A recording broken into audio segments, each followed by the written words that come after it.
So we are going to listen to Arvol Looking Horse and his wife, Paula, from the Lakota Nation. So welcome. So nice to see you guys. And we are united with you in one prayer. We are going to support that 100%. And we would like you, as part of the opening, to send a prayer for the benefit of the world and your nation. Please. Yes, I'd like to say a prayer in my sacred language. Apetukle wakantaka, apetukle loaste loaka. Makas'a Cody oyate inawichoni. Apetukle wakantaka okiapo uchoni inawichosanikte. Nachetona wachekigagapika na was eche. Apetukle chinake na wachekigagapika. Oyate na zanipikte. Makas'a Cody eche.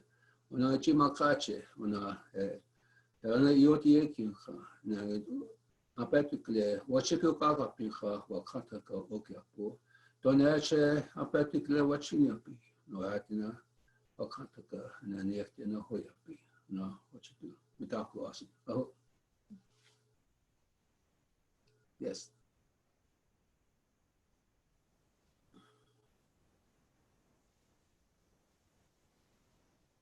We are trying to speak here many languages.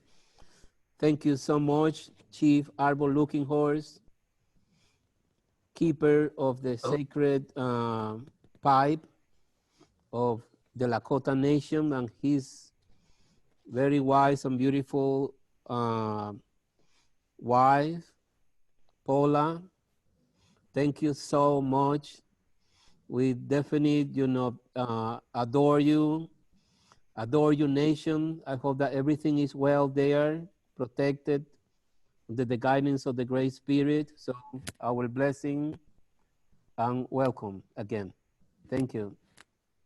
Thank you. Thank you for having us. Can you hear us okay? Yes, we can. Okay. And so I'll let Arvol start and explain where we're coming from and why we're here. And it's really awesome to be with you today. And our memories are of the beautiful gathering that you had in New York City. Blessings and greetings, all the people who are working with us in the front lines of what is happening to Uchimaka, like all the elders that we have gone and worked with and went to take that message in the early 90s to United Nations in New York. And a lot of the elders have since then passed on. And one of the ladies that really helped us, Betsy Stang, she passed on too. But the work still continues because Mother Earth is sick and has a fever. And how time have come so fast. When back in the time, our ways were outlawed. When I became the keeper of the sacred chanupa, the sacred pipe, I was raised by my grandparents who speak Lakota language. And here in the Dakota Territory, or known as the Great Sioux Nation, we've always in the front lines of the Western society. And our Great Sioux Nation is a very large nation. You say that the Navajo Nation is the largest, but if you include our relatives in Canada, we're bigger than Navajo Nation. And when I was young, I grew up on the reservation, end of the boarding school. So when we went to school, our hair was cut, and we couldn't speak Lakota language. So I was in that time, and they outlawed our ways back in the 1800s. And so we could not really talk about our stories, our oral history, our ceremonies, till 1970, the Freedom of Religion Act. And those of you that really don't know how it is to be in that kind of a predicament, because you got to survive that to really know. You got to, that's why we did the Right to Wounded Knee back in the 80s to tell our history of survivors of Wounded Knee, which I am a spiritual leader of that Right Back to Wounded Knee. Prior to that, there's a lot of books that were written about our people, but in our oral history, we never really wrote anything down. It was all passed on to the time when we have our own, probably some of the elders in the 70s, we prayed that we would make a change in our way of life. So to educate our young people. So we prayed for colleges and universities. And today we have our own community colleges. Today we have our Lakota language being taught in the school system. So before that, I grew up with the elders in a hard time, and nothing was, it was all in a ceremonial way.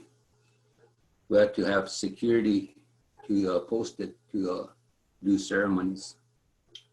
So our sacred sites, we could not even go back to our sacred sites.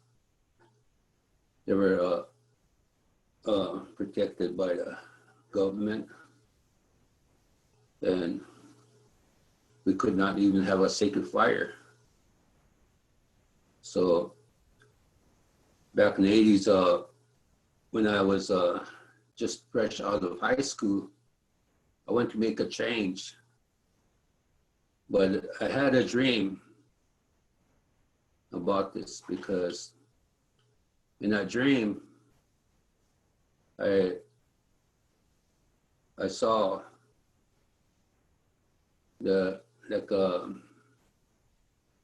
we never had electricity or running water till early 70s. And my father, he went to, we had cattle and horses. So he traded a real fine horse for a TV for us to look at cartoons.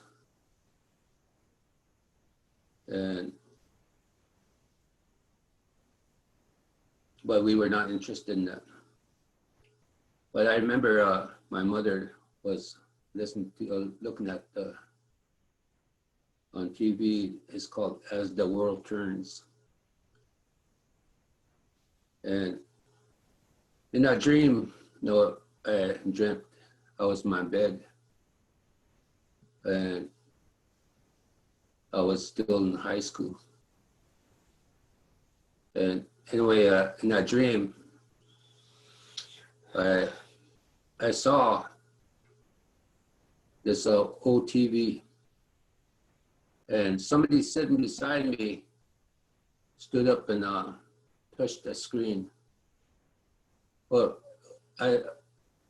what I was looking at was the world on that TV, and it was turning slow.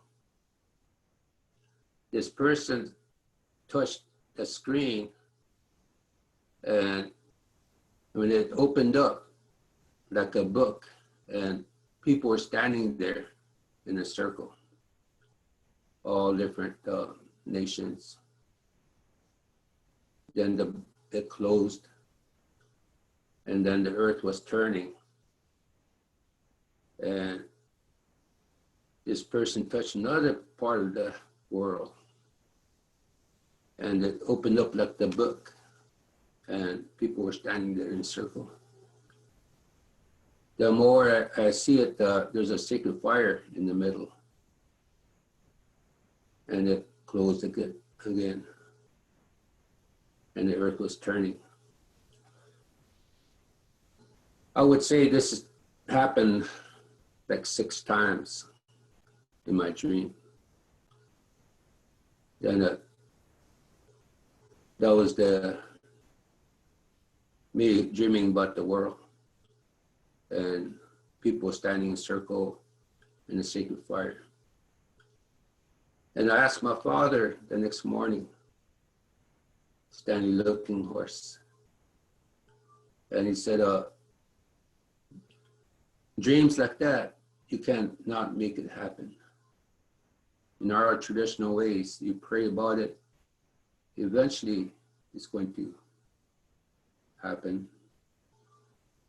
So all my life, I tried my best to be a sacred bundle keeper. And I want to tell the world that our ways were beautiful ways. How can they kill and massacre people that are trying to stand in prayer? And I always pray on that. Well, someday I wish I can tell the people that our sacred spiritual ways are beautiful, and it's about peace, it's about love, it's about compassion. And I speak my language, and that's the way I grew up. And I'm a takepi, I'm particular. Tako na wongla kaping ka na Makas'a Cody chitawa.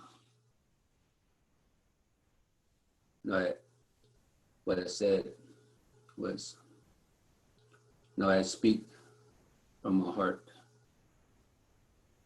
about the Earth Mother, because she's a spirit. So that's the dream when I grew up, protecting our sacred sites.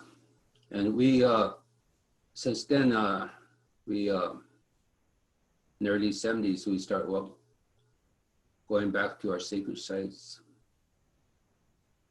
And one in particular was, it's called Pipestone, Minnesota, because people were selling our sacred pipestone, making trinkets, earrings, and selling our pipes to the people. In our traditional way, we always have to make everything sacred. And I thought to myself, how can people make things and sell it, something so sacred? And the elders told me, and told Paula too, that our grandmother said, no, someday we're going to sell medicine, or sage, or seagrass.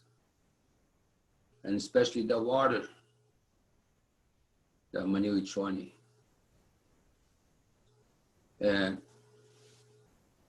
I grew up after Wounded Knee, hearing the stories of our leaders. And I tell the people of the world that when I talk, I said, no, there's a lot of well-known leaders. Some leaders are recognized and some leaders are not recognized. Then we have the people that are recognized are leaders, like Crazy Horse, Kashunka Witko. And he had a dream. And in that dream, we went to Standing Rock to protect our Maniwichoni, the water of life. And we stood at Standing Rock, and I told the message of Crazy Horse, that Crazy Horse, he had a prophecy, he had a dream. And a lot of people know him as a fearless leader, and the history of Crazy Horse. But one thing that they never shared too much was about the last dream, where he had a dream in the Chesapa, the Black Hills of South Dakota. And in that dream, he said that he foresaw the future, and it was really bad. Then as he was talking about, he said it even got worse. That's when he started to have tears in his eyes. And he told people, the Oyate, that these days are coming. And he said, way at the end, he saw a tree. Under that tree stood many nations together in a circle. All nations standing together under the sacred tree. That was his dream.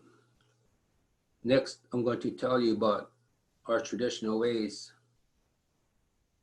In our ceremony, that we pray to the west for the Oyate, Wakinya Oyate, the thunder beings. So the water, the Maniwichoni, is very sacred to us. It's a spirit. And we have our traditional oral history talking about Iya, the first creation. And the second creation was water, the Maniwichoni. When these two came together, the two spirits came together, brought Woaka, that breath of life, that steam, and the earth was created. That's the way our oral history. There's many nations upon the earth. Every nation have their own ways, Wakan, sacred to the Mother Earth. And this story is about Ojimaka. And Crazy Horse, when he told that story, he talked about that tree of life. That tree of life is our heart. And everything has that tree of life. The branches, the tree trunk, that's that tree. From the satellite view, we never had a satellite when we were young, when the RWAs were outlawed. all we have is our oral history. Today, we have modern technology can prove everything, the energy. And from the satellite view, you look at the Black Hills of South Dakota. That's where the sacred pipe was brought at a place called Devil's Tower. And we call it Matotipila. And I hope we can change that name back to our sacred ceremonial name. That's the language for our First Nations tribes, Matotipila. And the satellite view, if you look at the Black Hills of South Dakota, it looks like a heart. From the satellite view, all the creeks, the rivers, and the streams looks like a tree, and it goes into a tree trunk, the main river, the creek, a rapid. There's that tree trunk, that river it goes into. So the satellite view from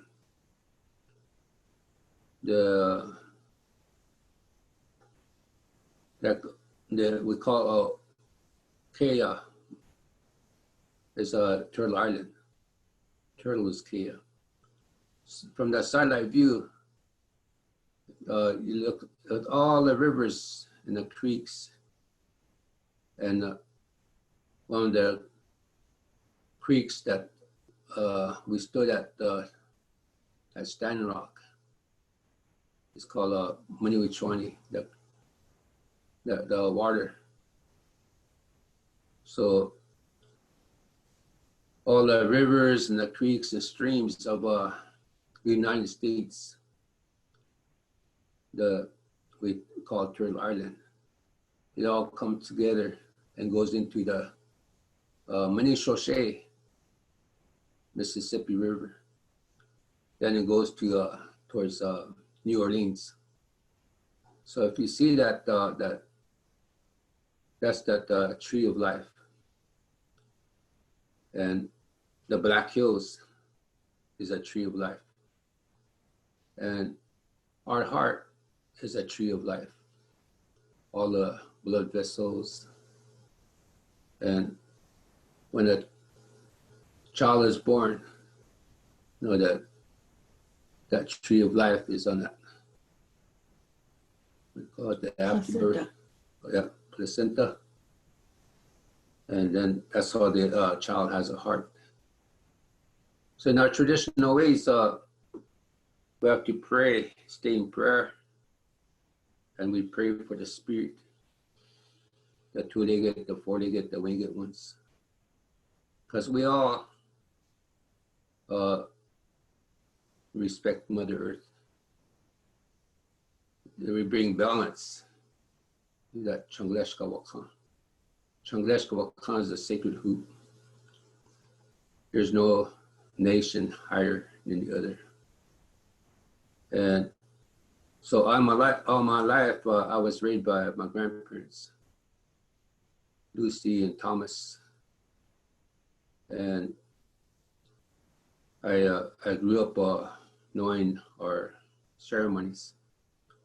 So I can only just say, you know, whatever, today, you know, I talk about our ceremonies, trying to protect our ceremonies, because this is a sacred, and we have to respect it as such.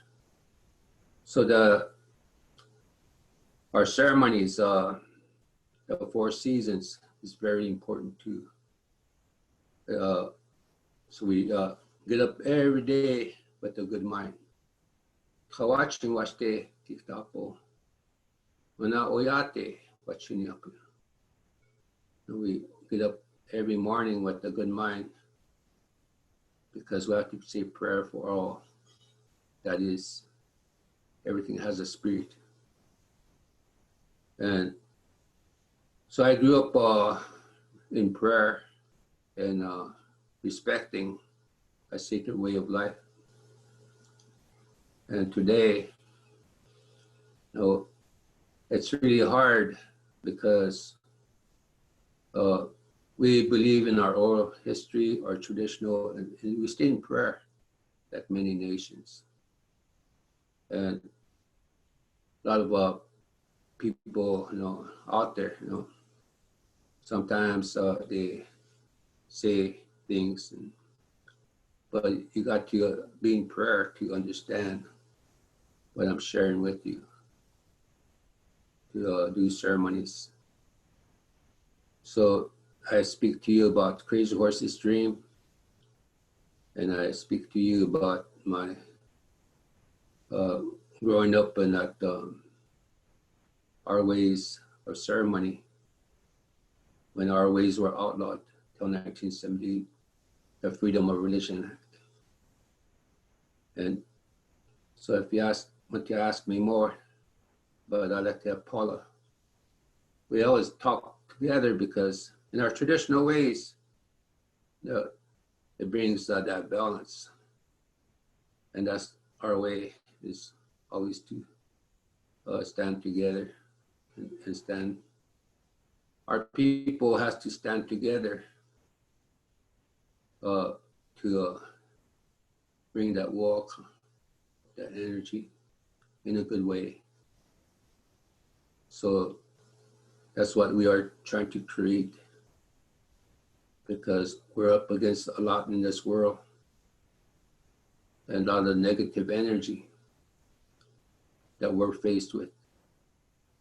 So our children can have a future. Paula. Thank you for giving me this time to explain our work. I want to start by, before I explain about World Peace and Prayer Day, where it came from. Arvol is the keeper of the White Buffalo Calf Woman bundle, and she came around, well, 19 generations ago, we figure little over 2,000 years ago, when our people were having a hard time and they were starving, and they forgot their direction of honoring and being humble in our sacred values.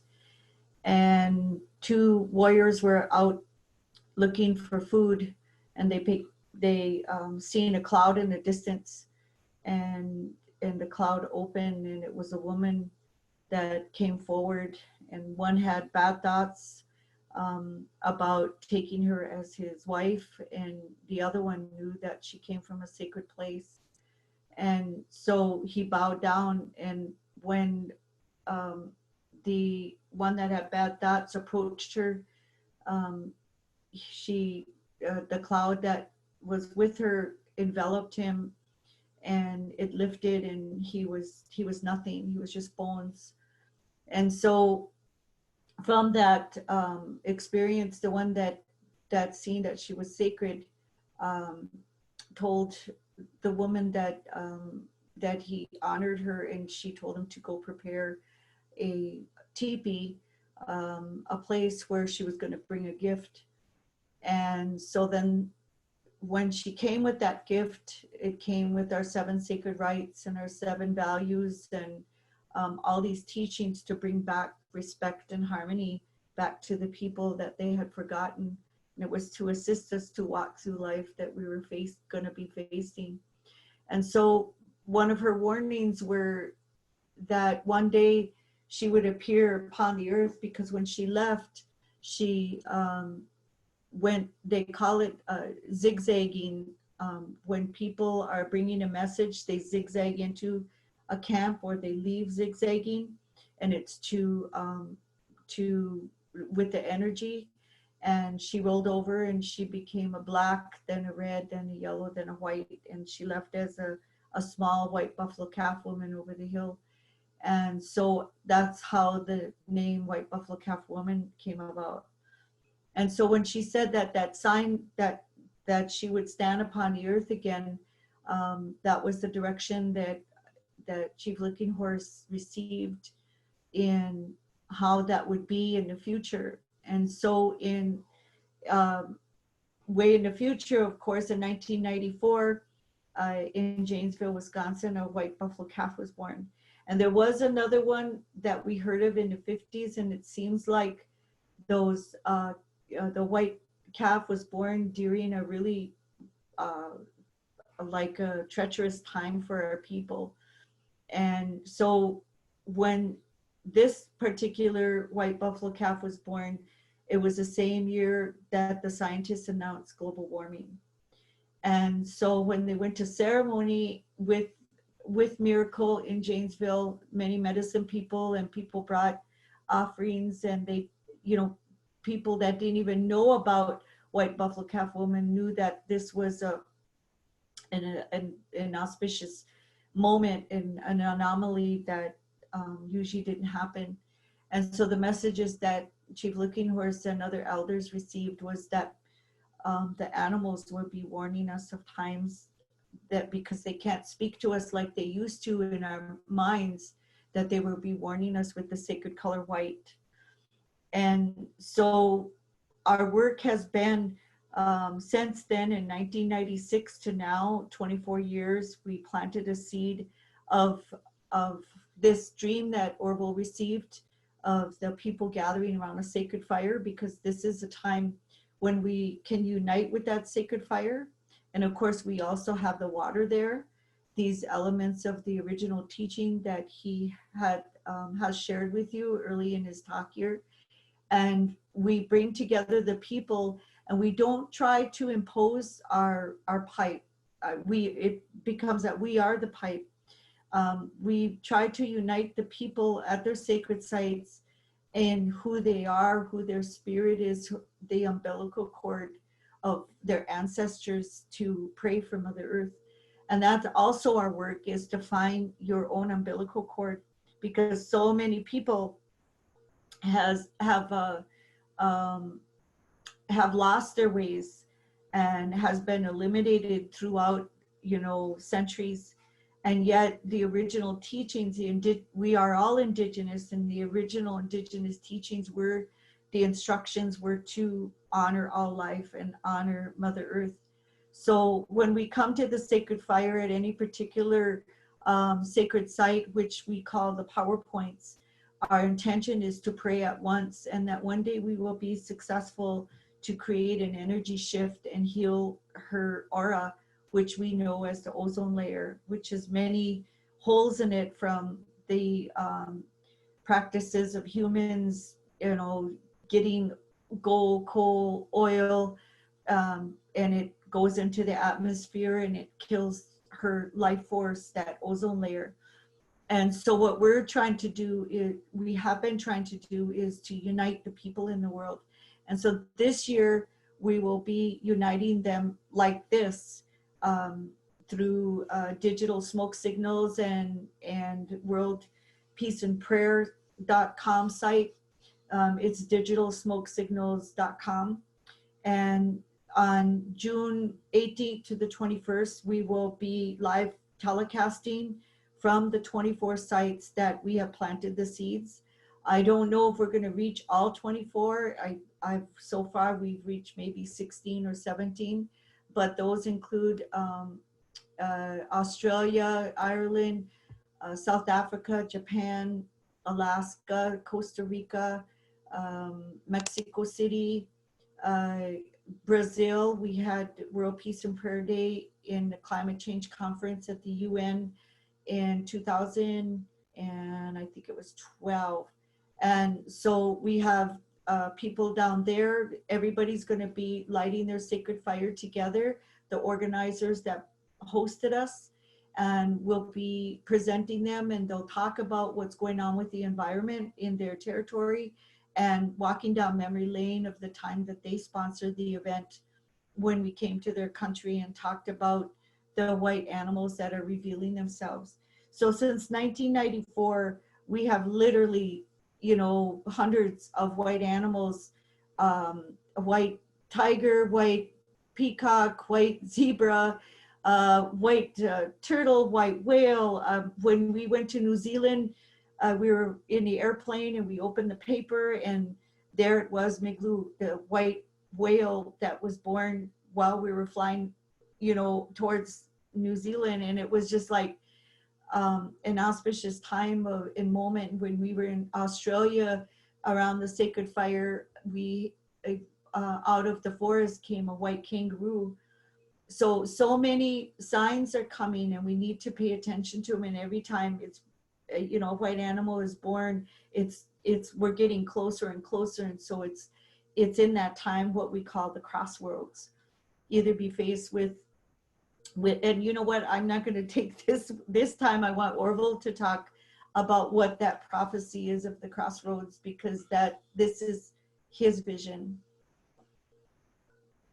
In the early 90s, when we, in our ceremonies, we talk about the white animals shall be born. And anyway, 1994, the first white buffalo, and every year a white animal has been born all over the world.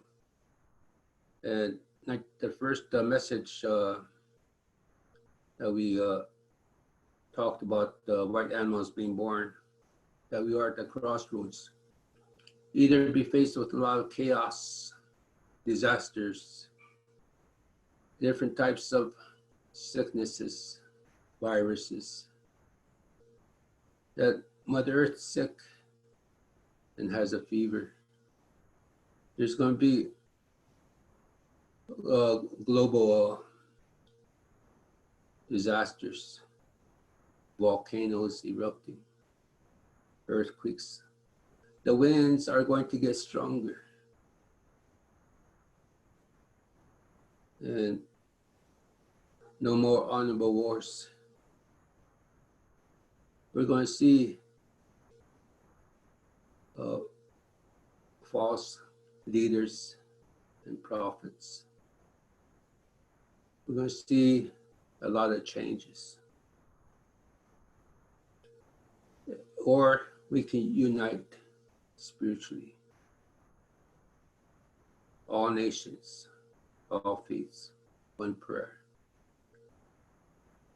In doing so, we can create that energy shift to heal Mother Earth.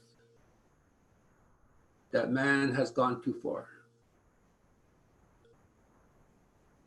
And that's why the white animals are being born. So when we stood on that prayer, and we're protecting our sacred sites, Muniwichwani, the word of life, because these are sacred to our people, and we must unite spiritually, because today we are saying, and we warn that someday you would not be able to change what you have created, and that day is here. That you do. So I guess I want to know how much time we have, because I see other guests online here, and I want to give them a chance to be with us. Thank you so much for everything that you've shared. And we actually have a question from one of the participants for Chief Arvol. The question is as follows. I am asking for guidance and advisement for keeping my own personal awareness of who I am as a spiritual, untainted by this catastrophic darkness and the cruelty I am empathetically affected from every day. My heart is grieving for all people, and as a follower of Red Road traditions, I know that keeping my heart open, compassionate, and loving, no matter the situation, is what I need to sustain. I energetically feel so much of their fear and rage, which is overpowering at times. I spend many hours in prayer and meditation, sent out as deep intention for the global healing of our humanity. I ask Creator to surround our planet in white light for purification and healing. Where I live is very fundamental and conservative, so I do not have much contact with people who carry my beliefs, training, or understandings of Indigenous ceremony. How can I maintain a positive and purposeful direction and stand strong with those who believe, as I do, to not submit to this broken system which is feeding off of despair and desperation? Creator is ever present in all things, but the darkness is extremely powerful at this point in all our lives. People all over the world are walking a trail of suffering and tears as this pandemic sweeps away so many bright lights and kind hearts. How can I rise above my own anger and feelings of helplessness as we all move through this darkness into unknown territory? Thank you for this monumental gathering and the opportunity to connect with the ones I have always sought guidance and fortification from. Pila Maya. I'd like to say, first of all, in prayer, because that's what it comes down to, good or bad. We have to always stay in prayer. And we could never question spirit, but to be whatever language, whatever medicine you grew up with, you stand with that prayer, and it'll bring you guidance and healing.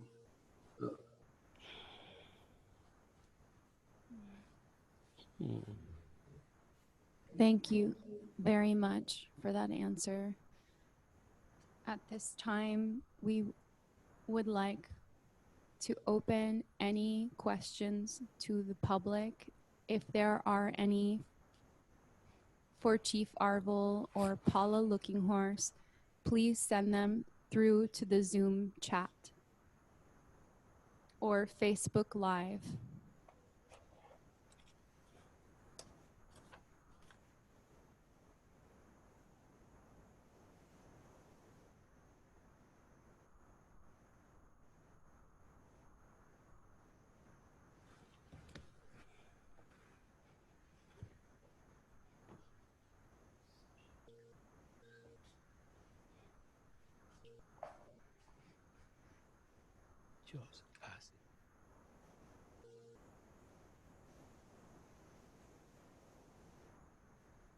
We would like to know, how is the Lakota Sioux Nation coping with the coronavirus and the COVID-19 situation?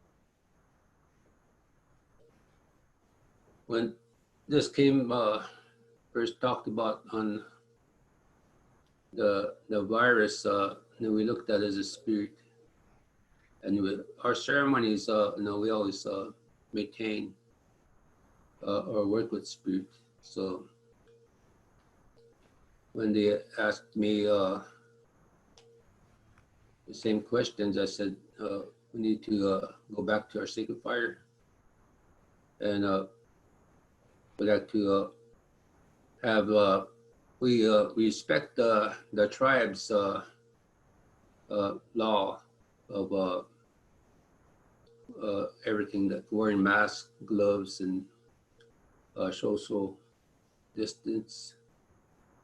Anyway, and we told the people, one can feel that chanumpa, the pipe, but they can't, everybody cannot smoke like the way we used to.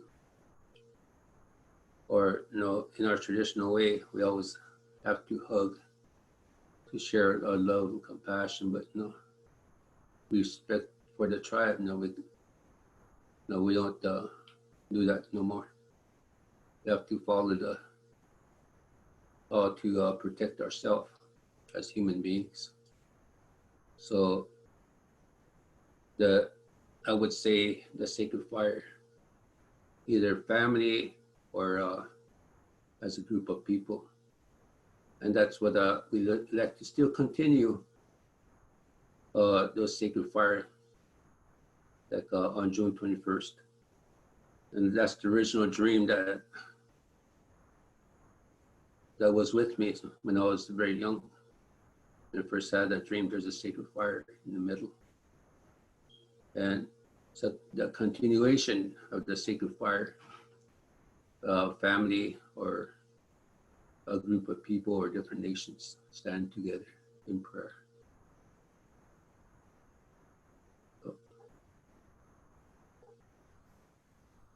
Thank you very much for reminding us to always return to the sacred fire. This question is for both Chief Arvol and Paula Looking Horse. We would like to understand and know what is the role of a Lakota woman in these trying times. I think that a role of a woman, so to speak, is the same as any culture, to take care of what's important in your community, in your family, in your immediate family circle. The varying differences is that I'm really proud of a lot of our women who took on a task of groups in making masks for the Navajo Nation. And that effort has been across all our tribes and non-native tribes to provide them with masks and whatever they could gather, because it's been hitting them so hard. You know, for us, it's been to organize. Some of us have been dealing with the abuses that are going on in different homes. And unfortunately, because of having to stay home a lot, and people that are used to couples and families that are maybe having a hard time with alcohol and drugs, the abuse has really gone up. And so these are things that is the pulse of our nation that we've had to deal with, the good, bad, and ugly, you know. But the good is that we built a sacred fire, and on the first time that we heard about it here on the Siston-Wahpeton Reservation and on Arvol's Reservation, and from that time we fed the fire for 4 days, and people came with social distancing and offering tobacco to the fire, and they fed those that were taking care of the fire, and it seemed to really bring the people together so that they weren't so fearful, because as Arvol explained, that virus is a spirit, and it dwells and it attacks, and so if we're strong enough spiritually, you know, we can detour places maybe where it's prevalent, and we'll be reminded by our own inner spirit where to go and where not to go where we know it's lurking. And so that's what that sacred fire really brought up, was to believe in spirit again. And as far as the women, we continue to take care of the home front. We just put in a garden and we got chickens. I don't think we would have done that. And of course, everybody's witnessing the world rejuvenating. And I think the majority of women in the world, and men, are really happy during this time for the earth, but really sad for all the, you know, people that are leaving us and going on their spirit journey. But nonetheless, you know, we've got to keep the fires going, so to speak, taking care of the communities and our immediate families, whatever they're going through. And as far as a woman's role, it's we multitask. Right now, I'm dealing with communicating with the 24 countries. Well, I should say 17 because some of them are repetitive, and I'm trying to encourage them to have a sacred fire and social distancing offering to that fire. And for example, in Australia, they offer eucalyptus leaves, and South Africa and Hindu places, they offer maize or corn. So this is the time of preparation, and that's been my personal role other than what I've mentioned. I would say the man's role is staying humble and, you know, protect the women, because, you know, we as leaders, we have to stay respectful to our sacred teachings, and that the child is born in that teepee. No, our teachings go back to that teepee. There's 12 teepee poles and 12 leaders, spiritual leaders. But the main one in back is called the backbone. You lay that the last one, the 13th pole on the ground, and you put the dress on it. Then you put it right in the middle. So when we do our ceremonies, the women has to wear a dress. Or a spiritual journey, the woman has to wear a dress all the time. So that 13th pole is a women. So in our council, you know, in that circle, we all sit in a circle, but we respect that backbone of our nation is the women. And the women, they take care of that teepee. They bring, they respect the food, the spirit food, and they take care of that water, the maniwichoni. So we give that responsibility of the women to take care of that maniwichoni. So, you know, today, because of the stay-home policy, you know, there's a lot of abuse that's going on. And like in Standing Rock, you know, there's a lot of women that they talk about the man camps, missing and murdered women. So we as the men, you know, we need to help the women, protect the women from the abuse, and stay humble and get up with a good mind to stay in prayer. Because without the women, there'll be no life. And Mother Earth, no, she's a Uchimaka, Grandmother Earth. So our whole ceremonies, our entire life is all about a way of life, that cycle of life, the 4 seasons. And there's a balance between man and woman. And there's a lot that comes with all these ceremonies. Oh.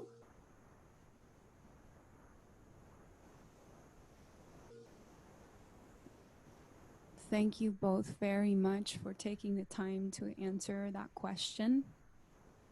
We would like to honor your time as it is noon here in the East. And we would like to say that there is one last question that is related to the question you both just answered, as well as the story that you shared about the history of your people, Paula, with the white buffalo calf pipe woman. So we would like to offer you to answer that question, but if you must go, then maybe we can send it to you and you can answer and we can share it after the event is over. It's fine. We could. So what's the question? So the question is, what is the role of the sacred calf pipe bundle in this time, in the face of the coronavirus and everything that's happening in our society? And is there any new responsibilities and any new messages that have been coming through for you? Thank you. You need to answer that. Well, like Paula said, that we take care of that our pipes in a ceremonial way, but all of us are representative of the Chanupa, the pipe. So in this time that we are in, we need to be spiritual. No drugs, no alcohol, no abuse. And so our spiritual time here, like our ceremonies are 4 days, but preparing is the whole year. And we're asking people in this world that to really think about this, the energy, the walk, the sacred energy that each of us are in that circle have our own gift, our own responsibilities that we have to maintain. Thank you so much for your answer, and we appreciate your time so much. We really appreciate you taking your time out of your busy schedule and all the people you're taking care of to be with us and to send your message out to the world. So we pray that your words are heard and that everything comes in a beautiful way to your community. And we look forward to seeing you more and working more with you all together. Thank you all so much. Thank you. Thank you for having us.